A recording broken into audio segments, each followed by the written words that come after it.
Well, we often discuss the difficulties of life today for Iranians living inside the Islamic Republic, but what about the millions of Afghans living in Iran? More specifically, what about the undocumented Afghans who are once again being threatened with deportation and, according to international human rights groups, enduring ongoing discrimination and inhumane conditions? My featured guest today is someone we've had on the show before, showcasing her talents and remarkable story. She is an Afghan rapper and activist who has gained international recognition through a documentary about her life called Sonita. Sonita Alizadeh was born in Herat, Afghanistan, raised in Iran as an undocumented refugee for years. Having faced the challenges of child marriage at the age of 10 and then at 16, she's become a high-profile critic of child marriage and an advocate for gender equality, women's right to education, work, and more. She is the woman behind the Arezu Foundation, which is an initiative that collects donations to support and sponsor Afghan working children. And right now, Sonita Alizadeh joins me in the Roqe Studio. Hello. Salam, Jian. Thank you for having me today. It's really nice to have you in Toronto. Welcome. Thank you. I'm very happy to be here, finally reuniting with my family after 8 years. You have some family in Canada. I mean, Right. with the last we spoke to you, you were in New York, where you lived there and you study there. School. But this reunion with your family, who happened to be here after 8 years, tell me about that and the emotional impact of seeing them. Anyone who knows your journey knows you've been through a lot in your life already, in your young life already.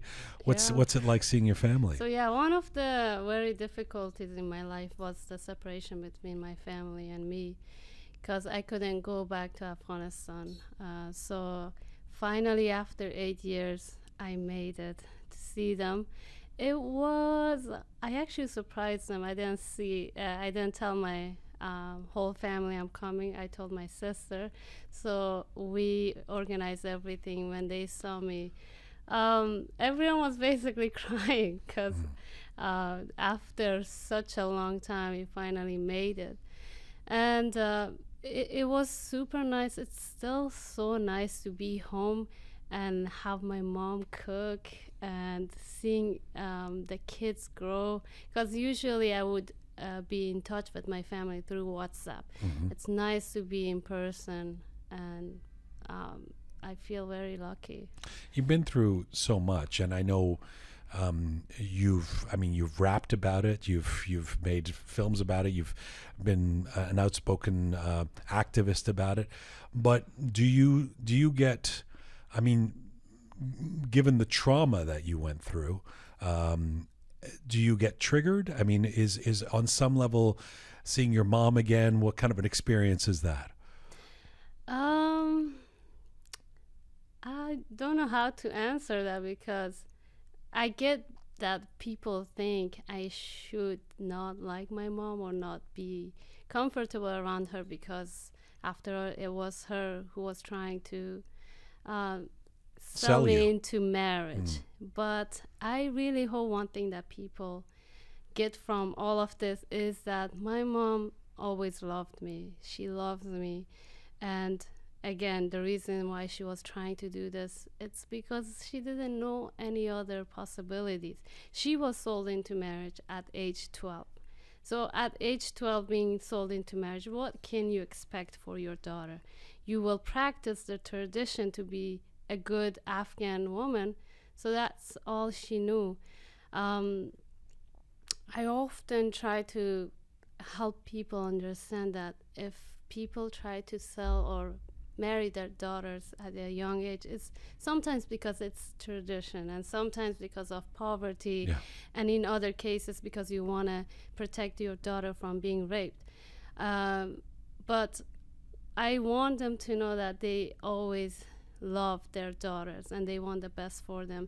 It's just we need to help them to see that there are other possibilities for their daughters, and we have to help them to understand that girls can take care of themselves. They don't need to be sold into marriage or have a husband to take care of them. I remember you saying this in a previous interview, your love for your mom, and a lot of people reacted to that in the audience, feeling like they were quite moved by your love for your mom, your maturity maybe in seeing the situation for what it is, etc. I was just thinking more in a general sense. I mean, you've been, you know, given that there's so much that you have been through that you talk about in your life, seeing your family is a reminder of all of that too. Yeah, You know, yeah, it and can be. and sometimes it can't be easy to be reminded. It is a reminder, actually. When I came to Canada, when I saw them, I went to the room they prepared for me, and I saw a painting of me in a wedding dress. I sent it to my family, and they had it on the wall. I was like, "Do you guys really want to have that?" Because I don't know if it's a good memory to have.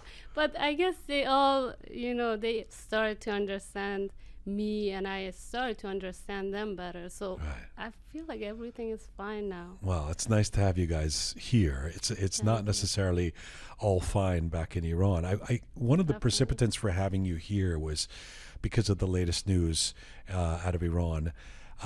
This is just literally in the last few couple of weeks Yeah. that the regime in Iran has again issued a new threat to deport all quote unquote undocumented Afghans who have, of course, fled to Iran due to war, due to persecution, due to Hmm. poverty under the Taliban in Afghanistan.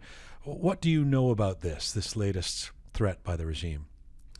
This whole thing is kind of an old story for me, because we have always been at risk of being deported, no matter when it was. It had always been very difficult for especially Afghans who have no ID. And my sister, my brothers, they all live still in Iran.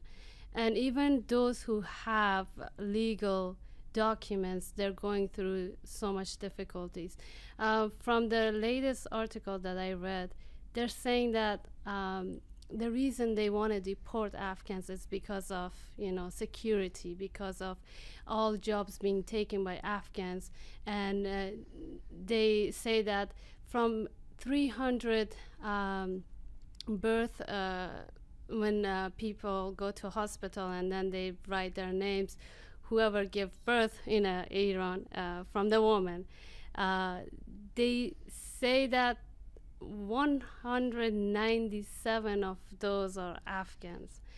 And based on that, they think that in a near future, Afghans going to take over Iran.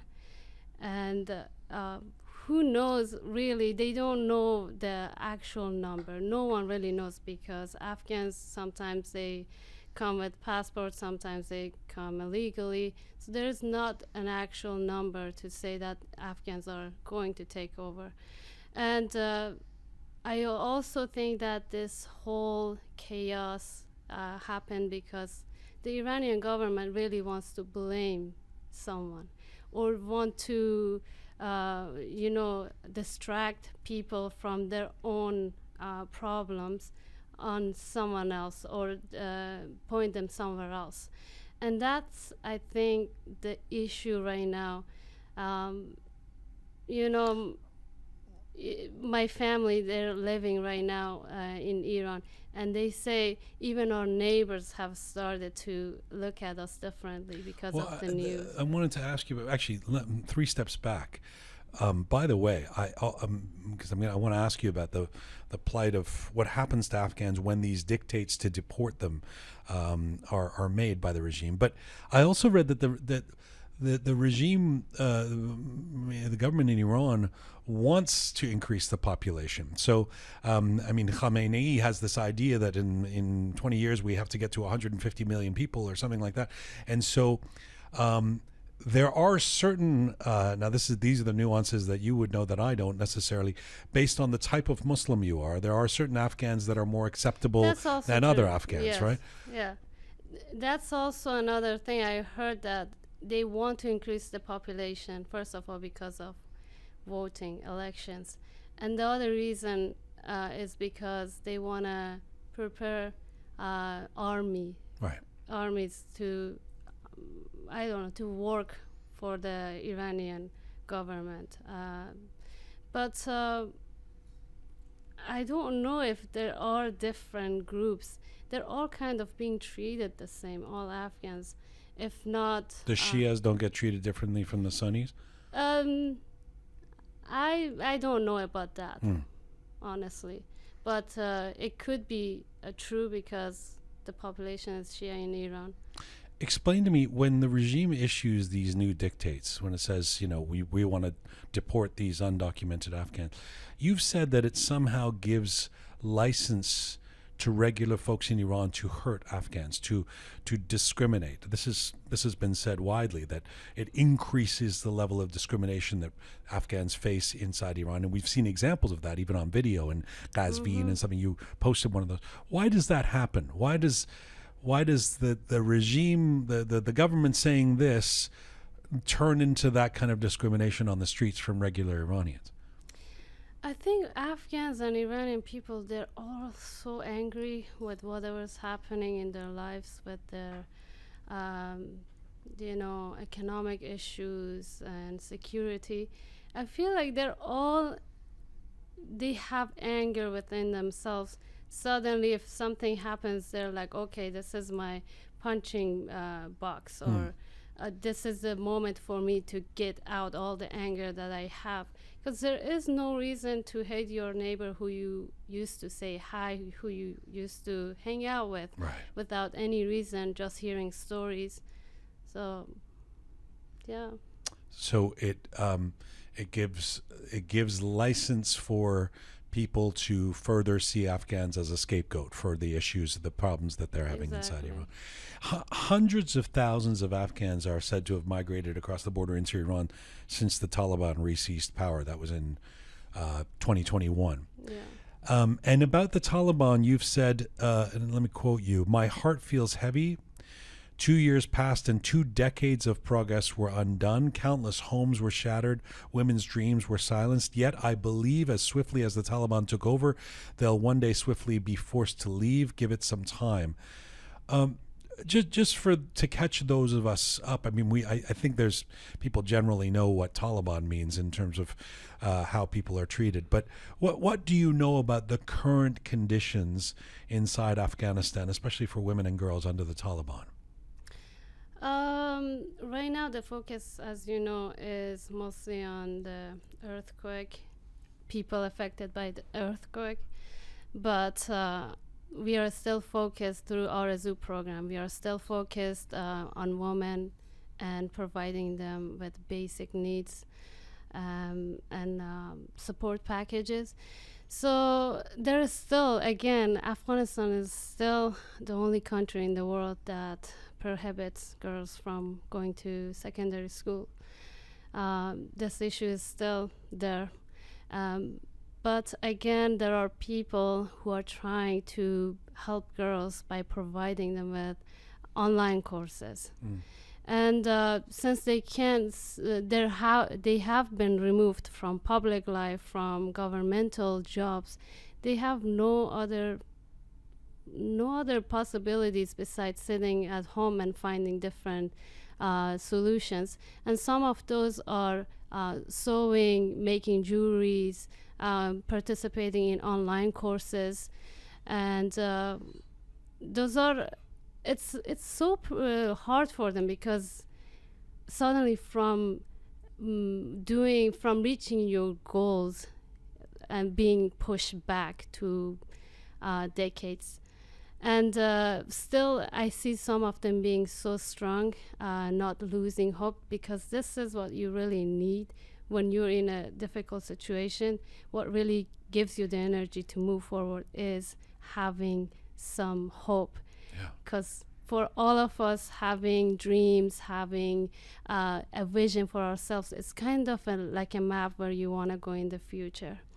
And I always tell people that one thing that makes me unhappy with educational systems around the world is the lack of having a course to know, not geography or math or history, but knowing yourself, knowing what you want to be in the future, just getting to know yourself.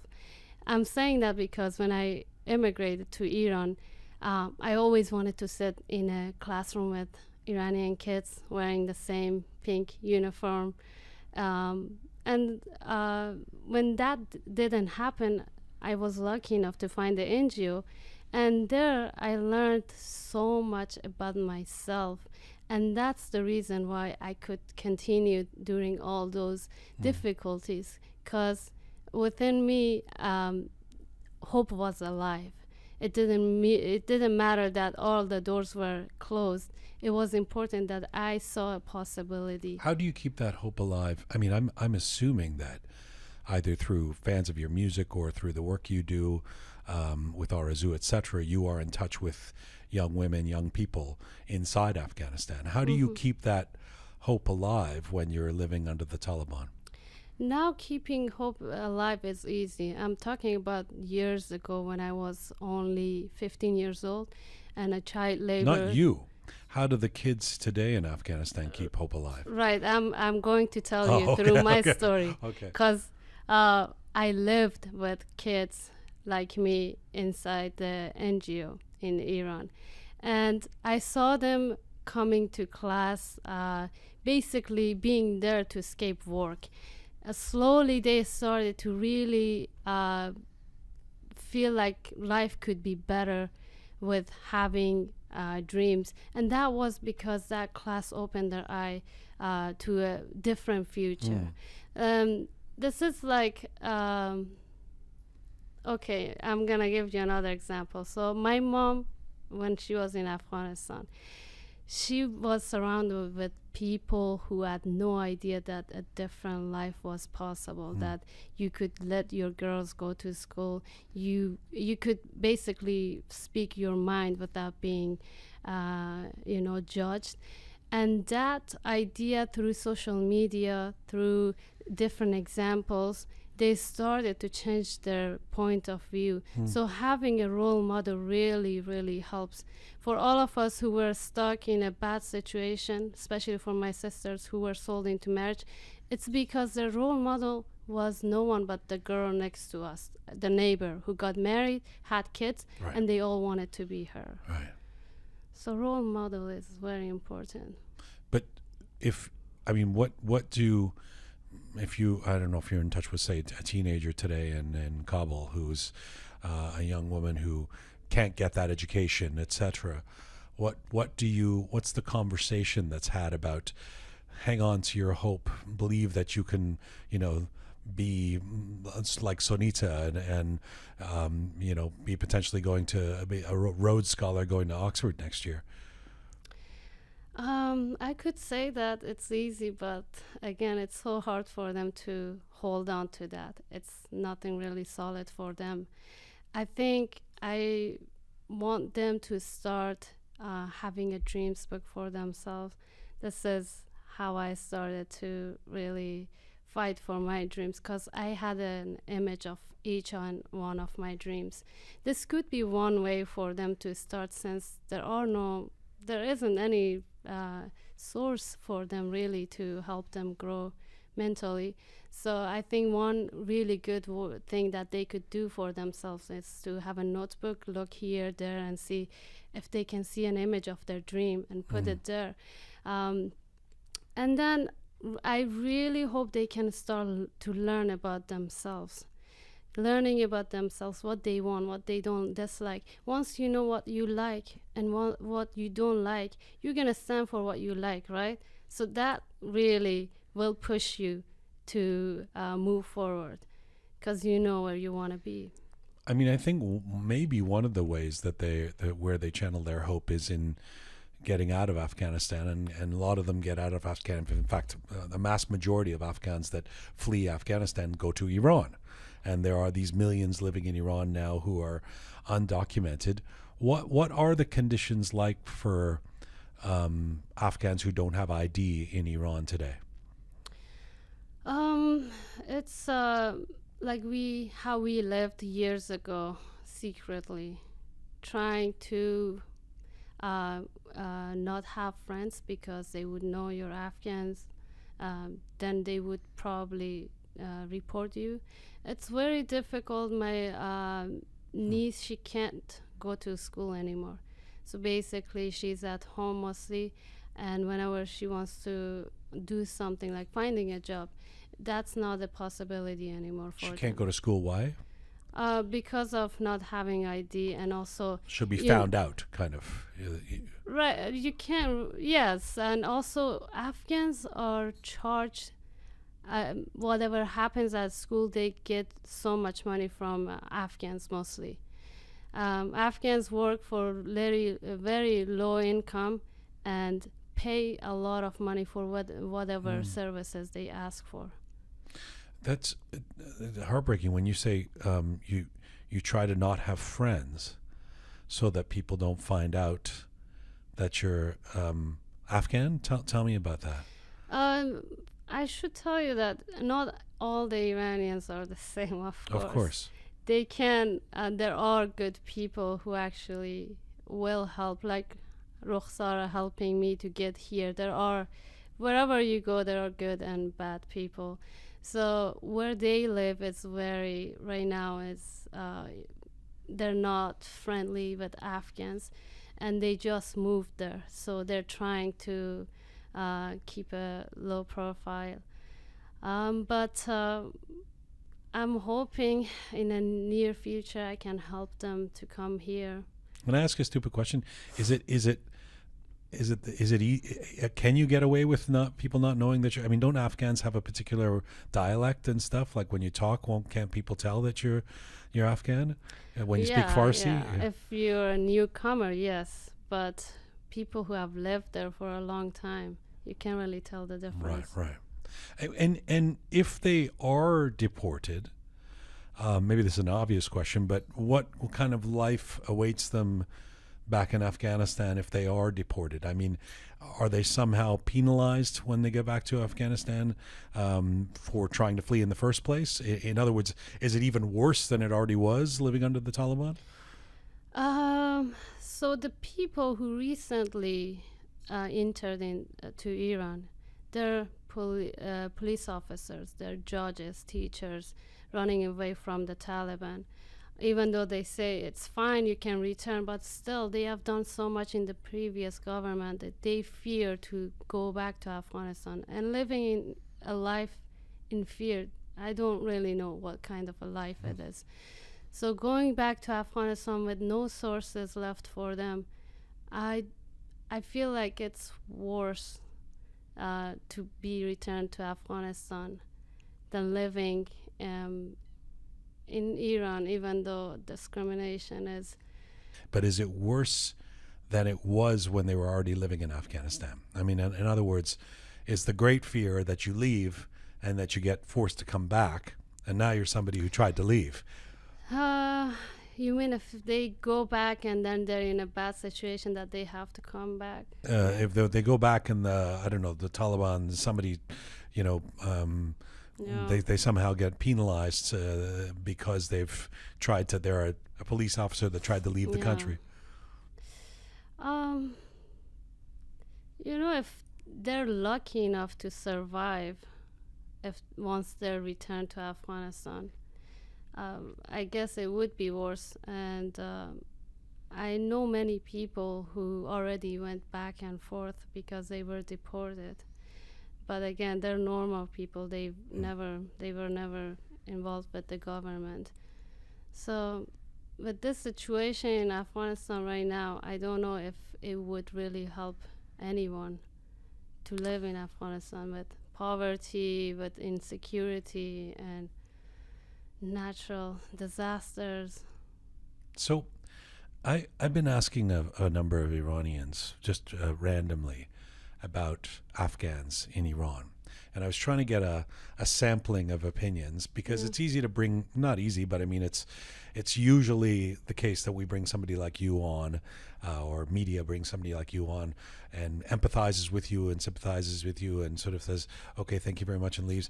But there are people who, even in my circle, it turns out, who I've off the record asked their honest opinion and who aren't that sympathetic to Afghans in Iran or who understand the argument against it. So let me put it to you so you can give us your take on this. So first of all, let me say that international human rights groups have documented years of violations against Afghan refugees, migrants in Iran, physical abuse, detention in unsanitary, inhumane conditions, forced payment for transportation and accommodation in camps, slave labor, separation of families.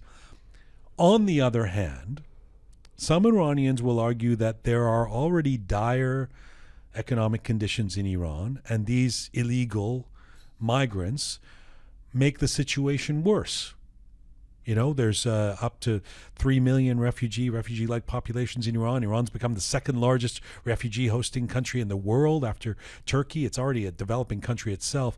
And so the blame for insecurity, for unemployment, ends up on the Afghans. And there are people who are sympathetic to this, sort of saying, what are we supposed to do? What do you say to them? I don't have an answer, actually, that could be satisfying. But I don't know, when you say insecurity, what exactly it means. Because recently there have been several videos, even some of them were fake, made just to help the deportation of Afghan people. Right. And I get it that the economic situation is not good, but again, with everything rising, is it Afghans people's fault? Is it their fault that everything is rising, the economic problem in Iran? I don't think so. Again, I feel like everything is being blamed on Afghans, and Afghans usually do the worst job that you ask them, with no guarantee for their safety, no guarantee that they will be paid for next month. So they're basically being also used doing hard labor work for whoever asks them to work. Again, if Iranian people are sometimes asked to do what Afghans are doing, they would probably reject. Yep. And my brothers, they used to work construction. In their situation, I don't think anyone would work in winter, in hot summers. They would work, and sometimes they wouldn't even get paid, but they wouldn't say anything because they couldn't report anywhere. I mean, the issues are remarkably similar to the issues here or in the United States about Mexican laborers, et cetera. And they end up being the same arguments, where it's like, well, these people are taking our jobs, and it's like, well, do you want to do those jobs? They're actually helping the economy, and they're the most dedicated workers, and all of that. The argument I've heard from some Iranians when I put that to them, and even say, are you not being a little racist, is they say, well, but this is disproportionate. I mean, the number of Afghans coming into Iran is not anything like the Syrians who are coming as refugees to Canada. This is directly affecting Iran, and we're in dire straits already. Iran's got enough problems. I get that. I get it that there are millions of Afghans in Iran, but you are talking about illegal immigration, illegal Afghans. But why would you mistreat the ones who already have legal papers? Because this isn't only about illegal refugees. Right. This is just, I feel like they're just trying to cover their mess through deporting Afghans and directing again the issue of the government. Right. And otherizing a certain number of people and saying they're the problem. If they weren't here, everything would be fine. Basically, yeah. What do you believe that there should be amnesty for undocumented Afghans in Iran? In other words, let them stay, let them have the same rights as all Iranians, open the borders, that type of thing? I do and I don't, because I really hope for Afghans, for all of us, to be where we should be in Afghanistan. I feel like right now Afghanistan is left in the hands of mullahs and whoever is, fundamentalist. I believe if we all stay in one place, I know it's really risky for most of us, but again, if we are scattered in different locations, I don't know if there would be a country of our own. So if you if it becomes easier for them to travel around the world and stay wherever they wanted to, it would be very bad for Afghanistan.